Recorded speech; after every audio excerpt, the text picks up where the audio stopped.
Welcome to the Ken McElroy Show. I'm your host, Danille, here with Ken. Hey, how's it going, everybody?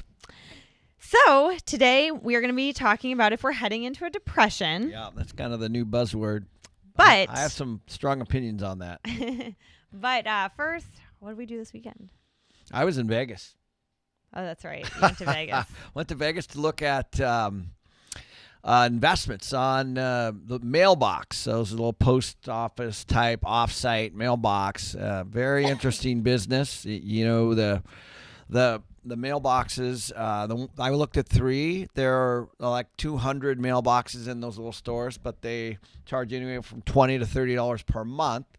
So that's kind of the base for covering the rent and all that stuff. So it's a very interesting model once you get them. But I had a good time. Went up there with Robert, and we spent all day driving around looking at these things, and just another way to, look at passive income. Yep.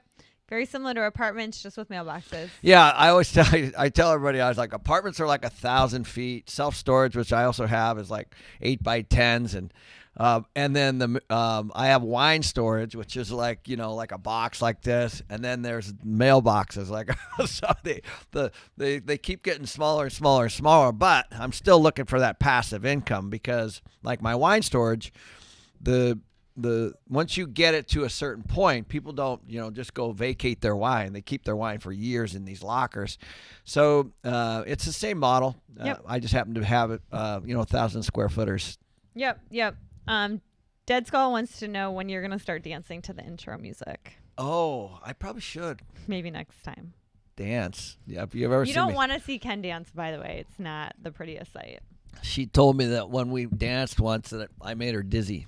It was like one of the first times we ever danced, and he kept going in a circle. Ladies, you know what I'm talking about, like this, and when you just keep going in a circle. All right. What did I say? I needed Back to real estate. All right. Anyways, so to get started, please hit the thumbs up. We really, really appreciate that.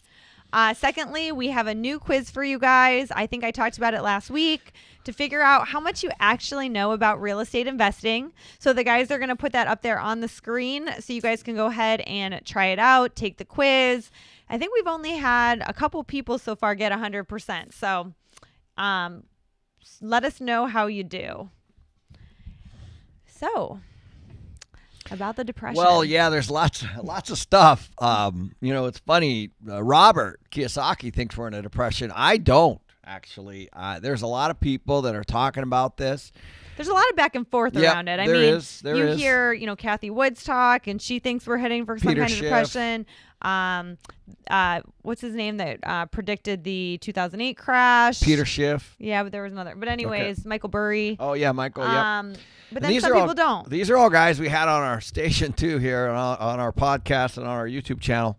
Now, first of all, let's talk about what a depression is, and I think that's really important. We'll start with that. So, a recession is defined as two quarters of, or is it 3? 2 quarters of consecutive GDP, reduction, right? No, it's either 3 years in economic slowdown or just a annual 10%.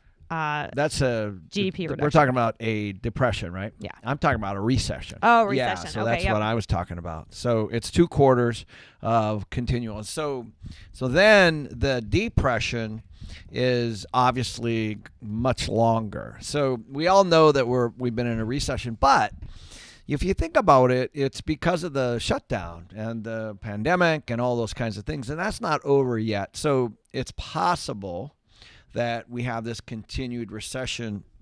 I think the biggest issue we have, that all governments have, not just in the United States, is slow growth. Slow growth is the biggest economic threat. It's actually worse than inflation. So I think that that's one of the things that we have to be careful of. What do you think? Yeah, sorry, I was having some technical issues over here. Okay. So go ahead. What about the recession? Sure. Okay. I just think that I don't know. That's why I was going to ask your opinion. Well, I don't think that we're heading into one. Okay. I think the bigger issue that we've got is, well, first of all, we could be, but it's just too early to call it. Yeah. It's just too early to call. Well, it's hard to know. Like, we don't know yet. The economy's not open. Yeah. Right? And there's, if you, and by the way, you guys all know we're connected worldwide. So you have different stuff going on everywhere, in Asia and Australia and the UK and Mexico and Canada and the U.S. and even inside of the U.S. with the different policies by the different governments. And so we're all basically interconnected, however. So I think if you really study this, I think the bigger issue is stagflation. Right. So let me talk about that real quick. And what is stagflation? And so I obviously, here's what stagflation is, guys. So hopefully you can see this, and we can actually post this as well. But what it is, it's high inflation, which we have, and it's low GDP, which we have. It's higher rate of unemployment, which we have. Those are the three basic ones. It also is a recession in most of economic activities, which we have. And it also has poor implementation of governmental policies, which we all know we have.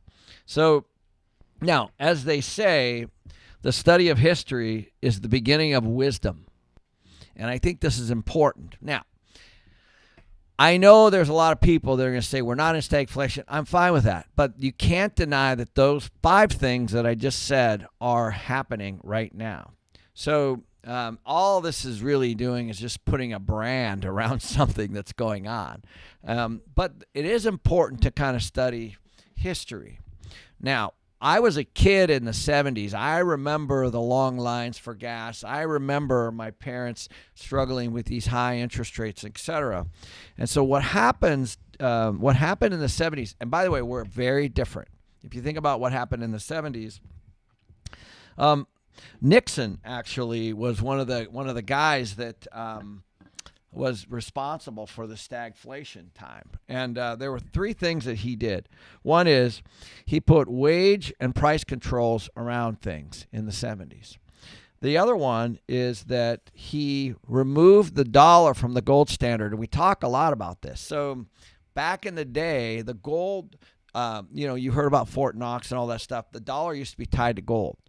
Now that's when it was released, and then the other thing that happened was Volcker, which was the head of the Fed at the time.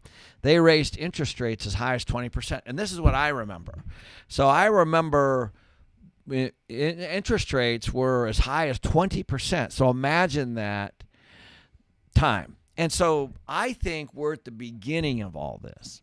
So in other words, we already know that we have high inflation, we have low GDP, we have high unemployment, we have a recession in most of the areas, and we're having these poor implemented governmental policies. That's happening. That is almost mirroring what happened in the 70s. Well, what's happening is now we're going to start to see policies come out. One of those that we already know is going to happen is the Fed's going to increase interest rates. They've already said they're going to. We don't know how much. No, but they've said, they have all kinds of, just go on the internet and take a look, guys. They said that they're going to do it 3 times at least. By the way, the Fed meets 8 times a year. And at each of those times, one of their jobs is to kind of control inflation and control prices and control unemployment and all that stuff. And right now, as you guys know, inflation's high, unemployment's high. So the Fed is in trouble a bit right now because typically, this is what's different from the 70s and the 80s. In the Volcker was able to raise these interest rates to temper inflation. Mm-hmm. So that's what happened. We don't have that. We do have that luxury, but at the same time, they had the interest rates were at 0. So right. So what's happening now is I think we're going to start to go into this higher interest rate economy. As we all know, it's all over. First, they said they're going to stop buying these bonds, the Fed, and secondly, they're going to start rising interest rates. Now, I don't know whether they're just saying that to get people to hunker down and refinance and get more, and start to fix rate debts and all that kind of stuff, or whether they're going to really do it or not. But one thing is for sure. This happened in the 80s. So the recession that happened in 1980, literally January 1980, all you got to do is see, is the result of the stagflation from the 70s. So there was stagflation in the 70s. Now I'm generalizing, but I do know that the recession was reported in 1980. And the reason what happened, the big issue around the recession in 1980 was because of harder credit. And so if you just study this, you'll see. And this is why I say to you guys, the study of history is the beginning of wisdom.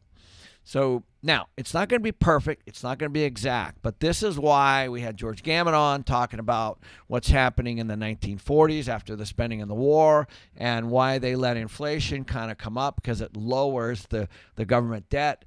And this is why you start to take a look at this. It's not going to be exact, but there are things that you need to watch, and I think that we're sitting here in stagflation, and I think that they're going to start raising rates next year, and I think that it's going to head into what I would consider to be a harder time to borrow. So we have a lot of comments coming in on YouTube. Silver Searcher thinks that they're going to backtrack on the rate hikes, and Charlie also says the national debt can't handle higher interest rates. I agree. They're both right. Mm-hmm. Yeah, that's exactly right, guys. You're right. I mean, who knows what's actually going to happen? But they've said it's going to happen. Right. So sometimes when they say things are going to happen, there's another reason. What they might be trying to do is go out and buy cars at these low interest rates. They might be trying, because again, the slow growth is the biggest threat. So you're saying that maybe they're telling people that to make them more apt to go buy now. Sure, right. Mm-hmm. Like that is, it's classic. It's a classic move. That makes sense. We're going to raise rates next year. What's every real estate investor going to do? Go buy. Go out and get fixed rate debt today, which is actually a good idea. What's interesting is there's more than two, but there's two that I'm going to talk about today, two things that happened during stagflation that are still good. Well, and really quick, though, Julia wanted to know how this stagflation affects real estate. So that's exactly perfect timing.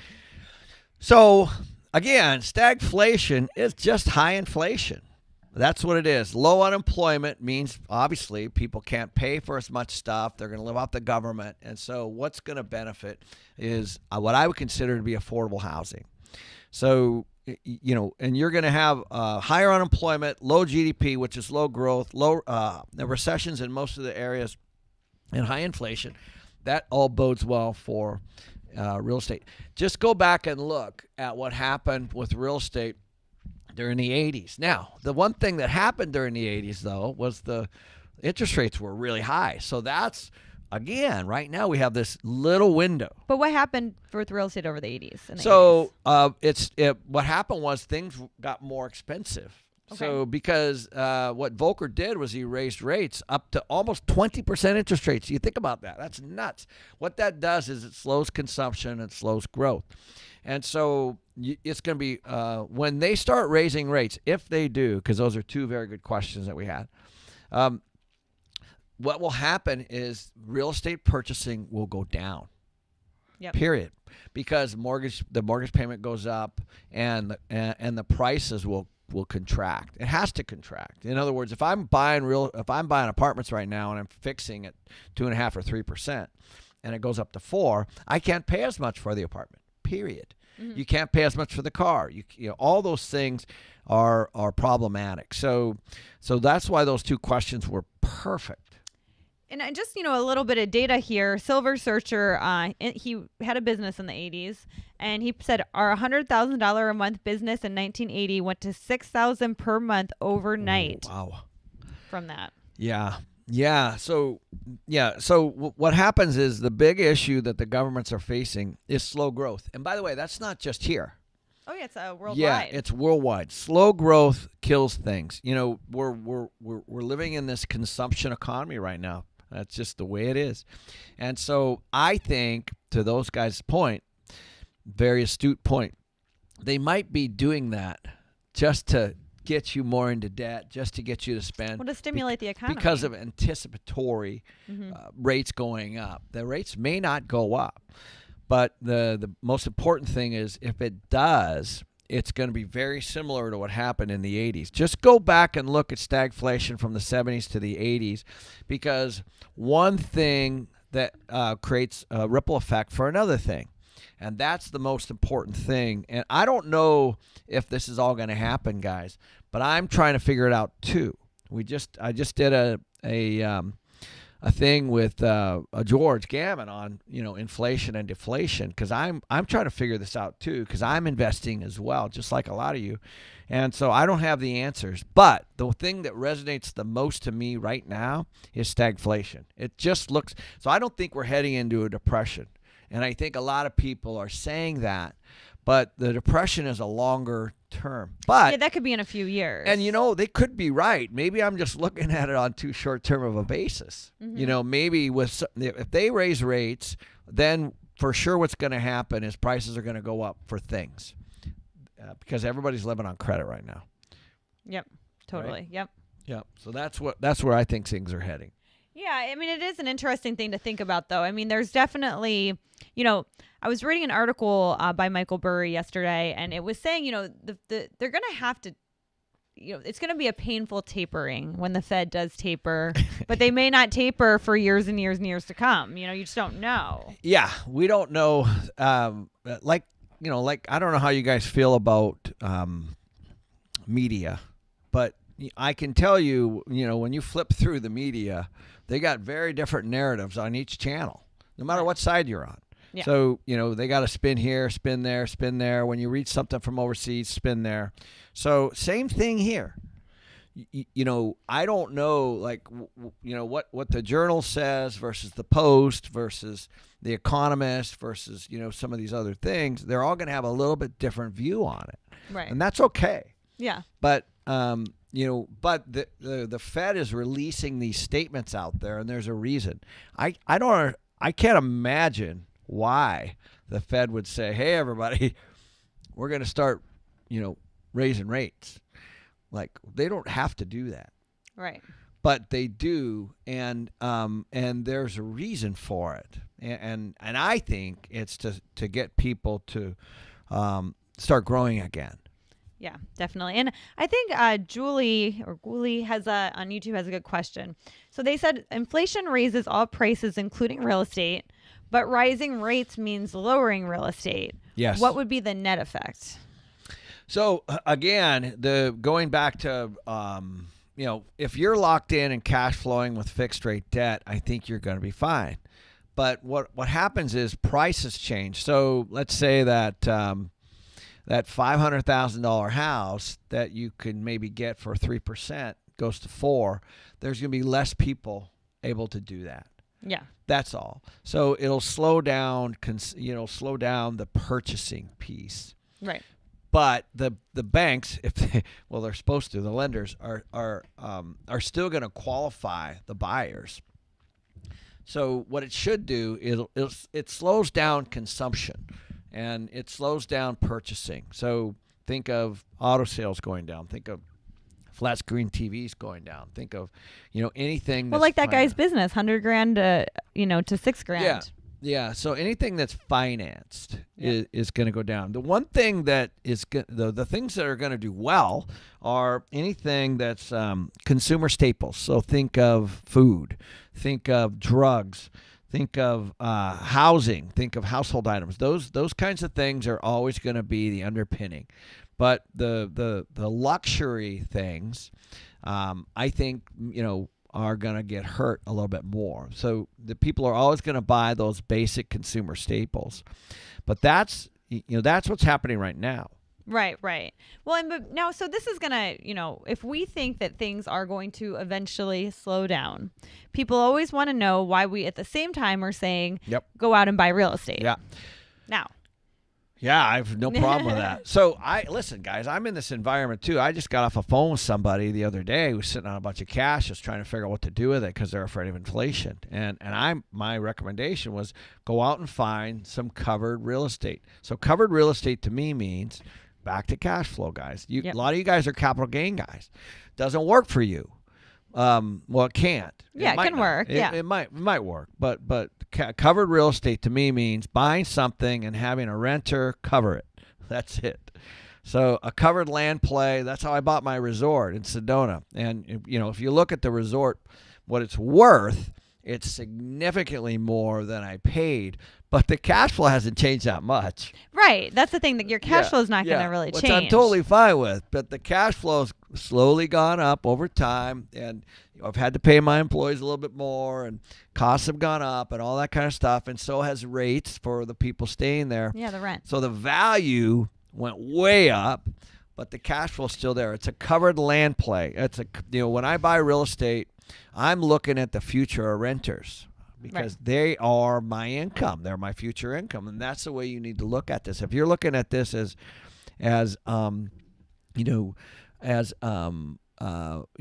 just will the market go up next year? I never have thought that's a good strategy. Yeah, it's really not a good strategy. And the other thing is, you guys, is that you can't really time the market. I mean, the Fed may not stop tapering realistically until 5 years from now, right? So you can't just wait for the next big dip in real estate. You have to always be looking. So when you're always looking, you need to find a property that cash flows.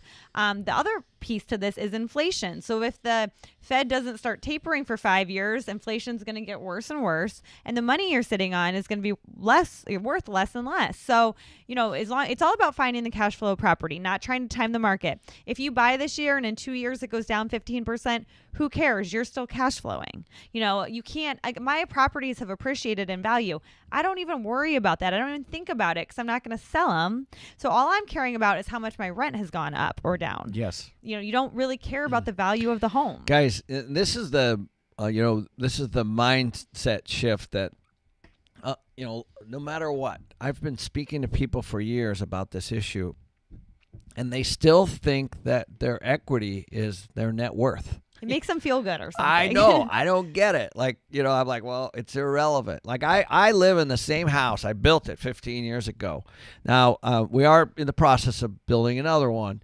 But the fact is I built it, gosh, I want to say that would have been in the mid 2000s when prices for building construction were like this.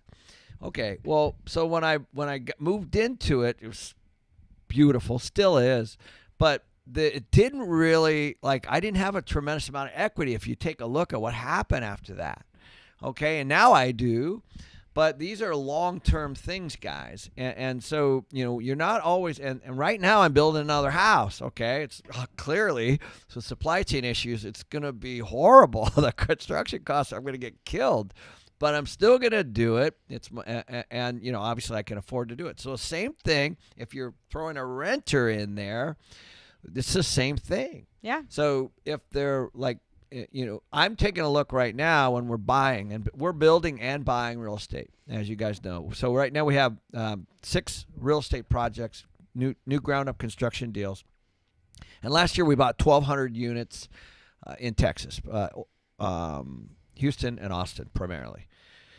Well, the reason I bought in those markets is because we were buying way below replacement costs. So brand new, beautiful buildings built in the 90s that, let's say, call it 15 to 20 years old, that needed some love, and now we're breathing life back into them, and we're going to have this nice little rent growth. But I'm able to buy at 80 to 100,000 less per unit than I am if I built it right next door. So I'm always looking at those kinds of things, and also clearly I'm making sure that it cash flows. So I think we're heading into this renter nation. I think we're heading into a big time affordability issue. I think we're heading into a time where governments are going to continue to subsidize renters and people in housing in all kinds of forms of fashions. I think we're heading into a time where governments are going to institute controls on rent, controls on all kinds of stuff. I mean, you take a look at what happened in St. Paul. We had Jay Parsons on the other day from chief economist at RealPage, and all investment moved away from there So as you start to see the government do things that they need to do locally, then money's going to move where it needs to move. And some of the markets that are soaring right now are Florida, Texas, Arizona, and that's because people are moving there. Yep. Now they're moving there for all kinds of reasons, and you guys can check the boxes there of where people are moving out of and where people are moving into. But at the end of the day, don't forget, real estate exists for people. Yep. That's the other. Don't forget about that. Definitely. So well, and Leslie from YouTube had a question. She's looking at investing in a market where they can't find cash flow, but she's hoping the appreciation will offset the lack of cash flow. So that's exactly what we're talking about, guys. That's not good. It's just not good. You want both. You got to be careful if you're banking it on appreciation. This is when people lose money. You have to have both. I've bought in markets that cash flow and the cost of the property has gone down. I did that in Austin in 2005. I bought a 230 unit building there, and it cash flowed. And then the market crashed, as we all know, in 6, 7. And all of a sudden, my partner and I are going, holy crap. Like, the property that we just purchased is worth less. But guess what? The renters paid for my mortgage. It didn't matter. And then in about 4 or 5 years, it started to stabilize. And actually, it was probably a little less than that. Started coming back. And now Austin is one of the hottest markets in the country. But that's luck. Yeah, but the people in Phoenix did that. It took them 10 or 11 years for them to just go back to break-even point. Correct. If they were just looking at appreciation. Right. They were calling it jingle mail, which means that you mail your keys back to the bank. So what happens is if you're basing it on appreciation, and again, if you think that equity in your house is your net worth, you got a problem because that's not the way you look at it. You got to cover it with cash flow. And then when the equity, you can force equity, as we know, through buying investment real estate correctly. But if you're just living in some place and you're harvesting the cash on your own personal residence, you might be in trouble. And you just want to make sure that it's covered, guys. So do not buy something that doesn't have cash flow, and do not buy something based on the future appreciation of it. Yep. And if everyone could just hit the like button for us, we really appreciate it. We love coming to you live and creating content. That just lets us know that you like what we're talking about. So go ahead and hit the like button. Also, I don't know if the guys put that quiz up, but we highly encourage you to take it. If you guys can just put it back up for them. And go there. And like I said, we only had 2 people get 100% so far. So be interesting to see how much you know about real estate investing. So we are going to hop on over to our premium questions. Really some good ones today. Okay. Definitely some good ones today. So thanks, by the way, guys. Good interaction today. Yeah, really, really fun. So ST is asking, in one of your videos, specifically the 5 housing market predictions for 2022, I heard you say that because of forbearance ending and upcoming higher interest rates, there could be downward pressure on housing prices. But you also said that more people are going to become renters. If there was downward pressure on houses, wouldn't that result in more people buying houses? So what was the last piece? Sorry. So if there's downward pressure on houses, wouldn't that result in more people buying houses, so less renters? So he's asking if there's the rates go up, then wouldn't housing prices stabilize? More people want to buy. It's a good question. Yeah. So hopefully I answer this. First of all, the renters are coming. Period. They're independent of their. We're heading into affordability issues. We're heading into a massive, and we've already been in a massive issue around supply. We do not have enough supply. Right. So the renters are coming, guys. No matter what. No matter what. So you pretty much have to bank on that. And all you have to do is look at the math. Just take a look. We have not delivered the amount of housing necessary over the last 10 years in almost every category across the board. The biggest issue we have is affordable housing right now, because obviously every market last year had very, very high rent.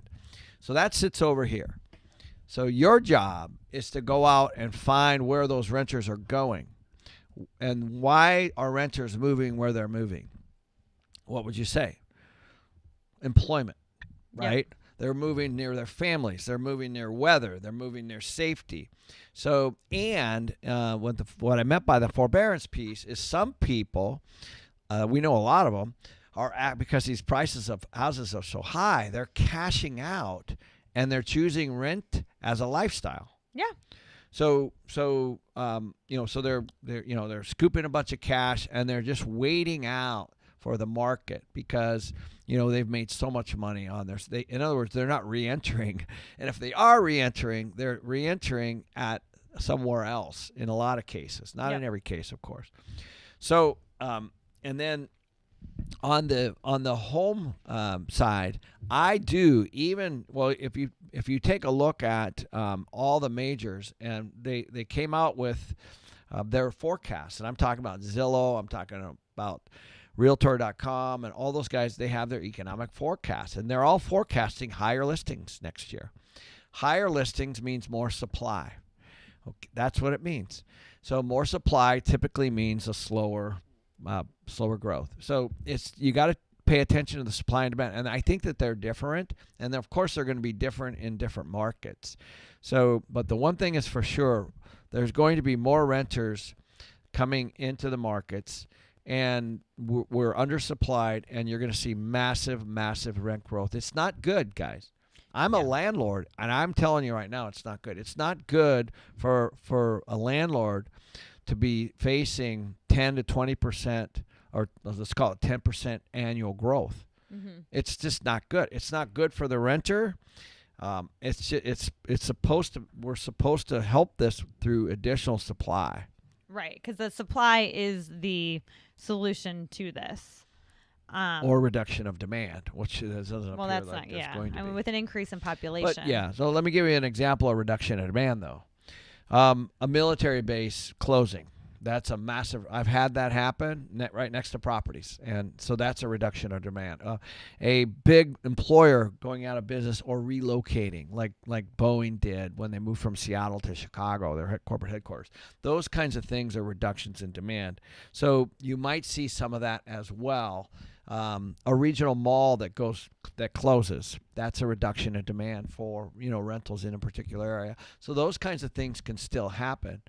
But what we have is a massive affordability issue, guys, and I can't stress that enough. And so that's why I'm very bullish on real estate and renters. Definitely. So Sophia from Premium has a question. She has $200,000 built up in her rental property in Florida. Should she sell it or should she keep it? Because she would rather invest in multifamily as a passive investor. Well, there's a couple things missing. One, keep it, first of all. Again, guys, as you know, we don't sell a lot of stuff. Yeah. So if you go back and look at the stuff that we own 20 years ago, and I know for a lot of you it's hard to think about that, but one of the first big properties I bought was $9 million. It's 182 units. I still own it today. You think about that. Or another one, 267 units I bought for $19 million. These properties are worth so much money now, guys. I'm talking about $30, $40, $50 million. And we've refinanced them multiple times.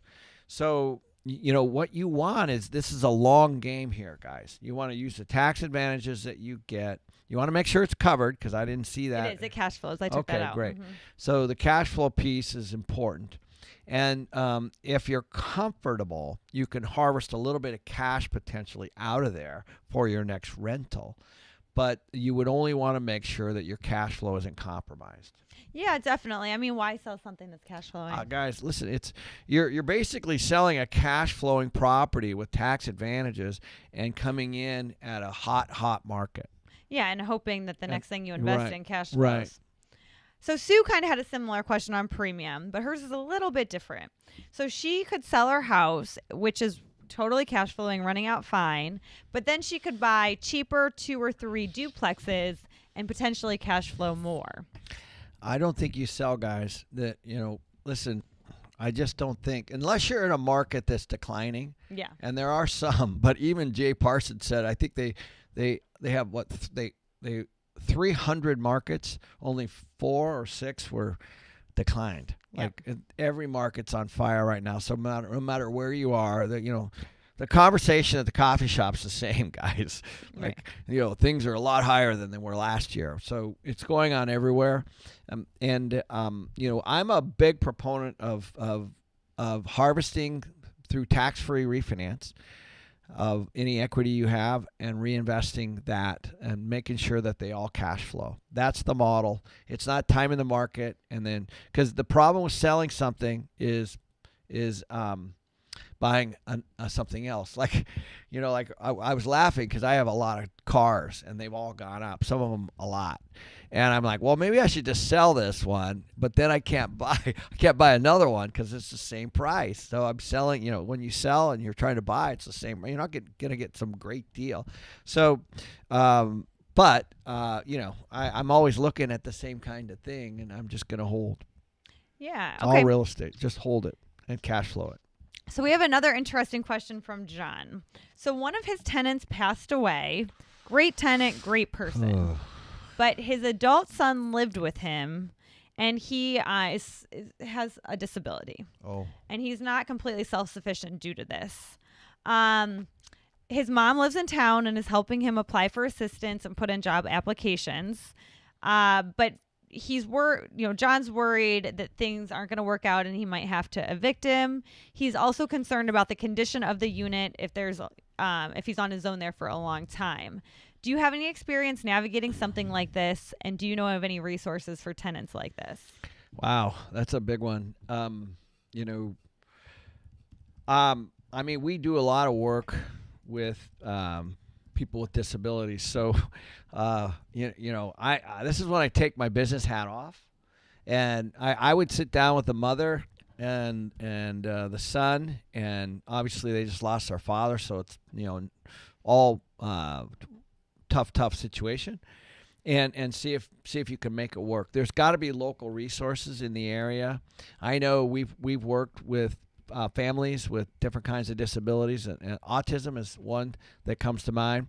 And there are grants and things to help people stay in all over the place. I just don't know the resources. But if I were you, this is worth the effort and worth the time to do the right thing here. Yep, and try to make it work. Yes. Can't guarantee it, but yes. Try. Eric is asking, and a lot of people are watching are in this situation. It's tough for him to get a qualifying loan for a rental property because he doesn't make a lot of money on his W-2 provable income. You know this one. I do. His credit score is 785. He has a lot of money through stocks, and he has a decent amount of money in his bank account. What are some recommendations or strategies for me to get qualified? Why don't you take this one because you've been through this 3 times that I know of. Yep. Well, Eric, a couple things. One, you got to get away from the big banks. So, the Chase, the JP Morgans of the world, the Wells Fargo, get away from them. Find smaller lenders. It's a long game. It's the end of the year. Maybe claim a little bit more money on your tax return this year. I had to do that. I know it sucks paying a little bit more tax on things you could technically write off, but it's good for you for your loan. I worked with a lender and I specifically asked him, how much do I need to make to qualify for this loan this year? Yep. And you're in a good situation because it is the end of the year and you can do that. And he told me exactly what I needed to make to qualify. And I took some of my write-offs and didn't write them off and made exactly that so I could qualify. Those are some lines of credit is another one. Lines of credit. This is a big one. You could take a line of credit. Yep, as long as you already have a property. Yeah, yes. You could take a line of credit on that property. And then something else is, I actually had a bank tell me this. If you just go get a job for 6 months on your W-2, we'll lend you. So maybe it's as simple as getting another job, getting another W-2, having provable income on a W-2 for 6 months, and then getting it that way. The other thing is, if you, and I'm not advocating this, but it sounds like you have a lot of money in stock. One option would be to sell that and then buy the real estate. You would have to pay tax on those stocks. And again, I'm not a tax guy, but it would you would certainly have the liquidity to go out and buy something, and then you could put debt on it later. So we what Ross and I have done on a number of situations. I did that twice this year. Bought something all cash and then just got dead on it later, because a lender is and it's harder, of course, if you have the cash. But the lender is now putting debt on something that has collateral, and so it's something that you already own. So that's another option. Exactly. So Kai wanted to know about your billboards, because you made a bunch of money on finding a billboard and running it. Yep. Is there a service or broker that specializes in billboards? I haven't found one. This is to your advantage, trust me. Once it gets all buttoned up, like we're seeing this in mobile homes right now. Mobile homes were really fragmented, mom and pop-ish. Now you're starting to see those pop up on big national brokerages all over. Once that happens, honestly, some of the value goes away. So the hard part is finding them, but they're everywhere. If you start recognizing them. So on the ones that we found, they weren't on some listing service anywhere. So one in particular, literally, I told you guys it was 2 or 3 acres. I still own the billboard, and I was looking at the land, and it had a billboard on it. So, and it was funny. The billboard income was like a little thing. Like it was just the guy was like the land guy was selling the land. It was just a normal real estate company. And the billboard was smack dab in the middle of it, and it said billboard income estimated at $5,000 a year. That's all it said, and it didn't even mention the billboard. So, so most of the deals you're going to find are going to be like that. Yep. They're going to be leases, or they're going to be, things that are they're like forgotten, like in a lot of cases. But I'll tell you, not all of them are great. By the way, I haven't really talked about the fact that I probably looked at 30 other billboards that I passed on. Yep. So there are billboards up and around, and I like them personally because they're not. You don't have tenants, so you don't have to deal with a lot of stuff, and all you got to do is find the advertisers and slap them up there. And on the digital side, it's even easier. So it is a good, nice little business. That's I think low entry on the infill ones at least. Yeah, definitely. So D from Premium has a great question. She says, I have a 45-unit Class B townhouse property in Dallas, Texas. Can you describe the process by which I should prepare the properties for sale? And should I have all the units at market before rent before listing? It's a good question. So there's definitely a way to run a property that you're going to sell or refinance versus cash flow. And they're different. So that's why I like this question. So thanks for that. Whenever we're getting ready to sell something or refinance something, let's say, because it's kind of the same, whether I know that one's a sale and one's a refinance, but you're talking about value. So when you're pushing value, you get more loan, and you're getting obviously more on the sale. So what we do is we take a look at the different floor plans and we push them. So we push them as high as we can with the existing market there is. So let's say you have a 2-bedroom that's renting for $900, but the market's $1,100. We would do that on the turnovers. So on a 45-unit building, you're probably only turning over 2 to 3 to 4 a month, would be my guess. And so it's a process. You have to do this. And what you want on your rent roll is you want a 2-bedroom at $1,100. And you don't have to have all of them at $1,100, but you need to prove it out. And so that's what you do there at the expense of vacancy. So this is the difference of cash flow. So what you're doing is you're actually driving vacancy a little higher because you're pushing vacancy. In other words, a lender, if you're 10% vacant or even 15% vacant, but your rents are higher market, then somebody's going to look at that and go, oh, well, the market's 5%. That's how they're going to underwrite it, and they're going to buy it based on they're just going to think that you're not such a great manager. So the more important thing is to push the rents, and you always do this for either a refinance and or a sale. On the other side of that, when you're investing for cash flow, you're actually trying to keep your vacancy as low as possible. So high occupancy is not necessarily good for selling. It's, because whenever I see something that's 100% occupied, I'm like, oh, this is great. There's a lot of meat on the bone here, because properties that are 100% occupied are typically below market.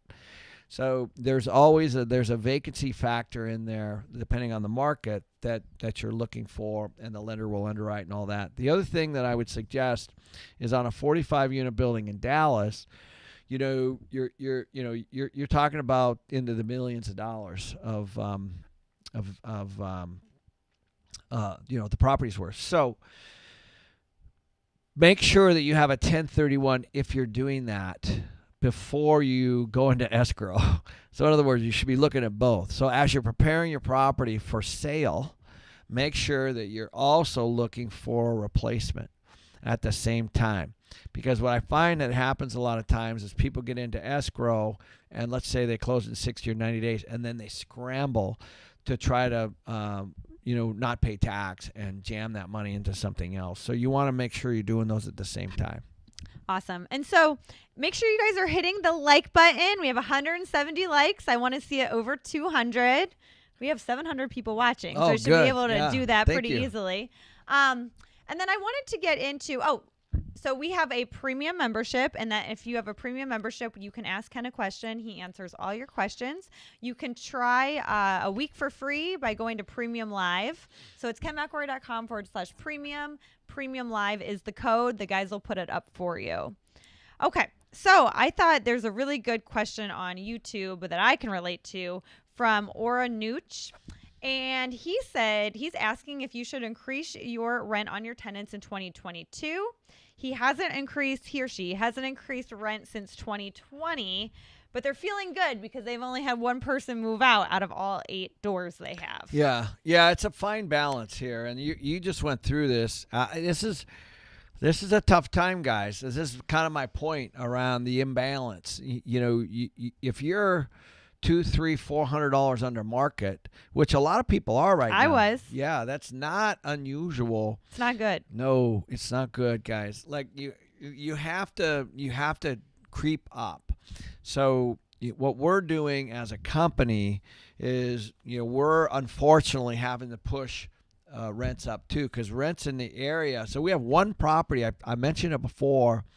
One property, and we're our company is on top of this stuff. We're already $300 under market per unit. It's not good. So you can imagine the balance of, I think this is a 200 unit property, and so we're raising rents a couple $100 per turnover. So you need to kind of stay on top of this, because in just a couple years you could be significantly, aren't you, $600 or $700 or $800 well, less? that's my problem. I just raised rents on my one tenants $300. I didn't raise them at all last year on them. Okay. So then I raised them $300 this time, and they're pissed, right? They're not happy because it's $300, but I'm still $100 under market because I wanted to give them the benefit of being great tenants. But my point is, if I would have raised it $150 last year and $150 this year, I don't think they would be as mad at me. That's a good point. That's exactly. So this is a pro tip here, guys. Shorter leases. Yeah. Do 6-month leases, 8-month leases, 7-month leases. Then nobody says you can do as short a lease as you want. You can chip away that way. Longer term leases fixed is not what you want right now. You don't want to do over a year. Right. Yeah, I don't want to do over a year. So Jen is asking on premium, if my main goal is to become a syndicator for 200 unit complexes, would you still recommend I start in single family? Yes.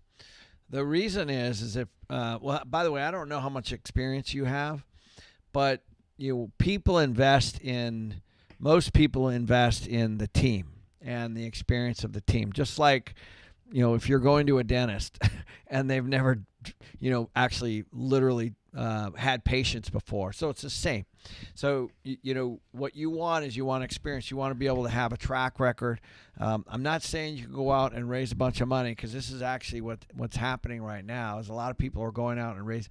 If you're going to do a 200 unit syndication, we're talking about quite a bit of money here. Yeah. And you're talking about raising quite a bit of money. And I'm not saying you can't. But and the market might help you, but it might not. And so the ability to pay a return on that money is the most important thing. And so I'm a big believer of starting small, making small mistakes, and because you will make mistakes, and make sure that you have a little bit of a track record and growing organically. Definitely. Shobha wants to know, is it a good time to invest passively in multifamily? I think it is, depending on the deal. But I'll tell you, I look at lots of deals. I get, obviously we have our own, but I've invested in other people's deals myself. So I like to do it for all kinds of reasons. But again, it boils down to, and this is what I said to somebody the other day. I was talking to somebody that's putting together a fund. And I'm like, well, it's one thing to raise money, but then what is the fund going to buy? Because the underlying asset is actually what's going to produce all the revenue for everyone. So it's more important to take a look at that. So if you're investing your money with someone into a real estate deal, then what's going to pay you back? The actual real estate deal. Now, it has to go through that person. But the real estate deal, how it's managed, how you bought it, how the debt is, how the expenses are, how the income's growing, how all those kinds of things. Those are the factors that produce cash flow. So that cash flow then will go through that third party to you. But at the end of the day, the cash flow comes from the property itself. So it's most important not to say, yes, just invest in passive income. The most important thing is, what is that passive income actually investing in? Exactly. Jason from Premium has a good question. How do you connect with property managers out of state and find out if they're any good? Well, it's a good question. So I have a lot of experience here. We obviously, sometimes we use property managers other than our own company in other markets, because the property managers that are worth a damn have typically been in the market for a while, and they have some of the best people. And so the way to do it is to, one, referral, two, to go actually visit some of the properties that they manage and go to their business, go to their office, and go meet with some of the on-site property managers and their regional property managers if they have them. What you want is, obviously have a book called The ABCs of Property Management that will give you some more tips. But there's it's really, really, really, really important that you just don't think of the property managers last. And a lot of people do this. They buy the real estate and then they just call somebody, off the internet. And not all property management companies are the same. Trust me. Some of them are really small, and some of them are pieces of a real estate company, and the property management is sitting over here. It's not very well managed. You want to get a dedicated company. Definitely. Oh, yeah. Definitely. Somebody commented that I say that a lot. So there's a drinking game around this, by the way. Apparently there is. So Jen Lines has a question on Premium. He's looking to syndicate a 100+ unit multifamily deal, but how can he find good brokers to find out about these deals? Like, where can he find them? Well, so the way brokerage works is, again, just first you got to start with your submarket. So there are thousands and thousands of brokers. So you have to first start with your submarket. So let's say you're going to Orlando. Well, in Orlando, there's probably 50 multifamily brokers. So you basically figure out who they all are. It's not that hard to go on the internet and figure all this out, and send them all emails and tell them that you're looking for a 100-unit building in Orlando. That's it. You get on every person's email list, and they start sending you deals. So, keep in mind, brokers are important, but their job is representing the seller. Right. So all you're really doing is basically at the poker table, getting the deal itself.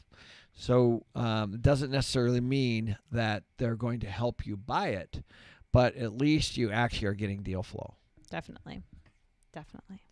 So anyways, that's going to wrap it up for today. Make sure you hit the like button if you haven't hit it already. And make sure you subscribe because we're here every Monday at 11. Guys. As always, great right. questions and have today. a great holiday. Christmas, Hanukkah, whatever you celebrate. All right. Hug everybody hard. It's a lot of stuff going on.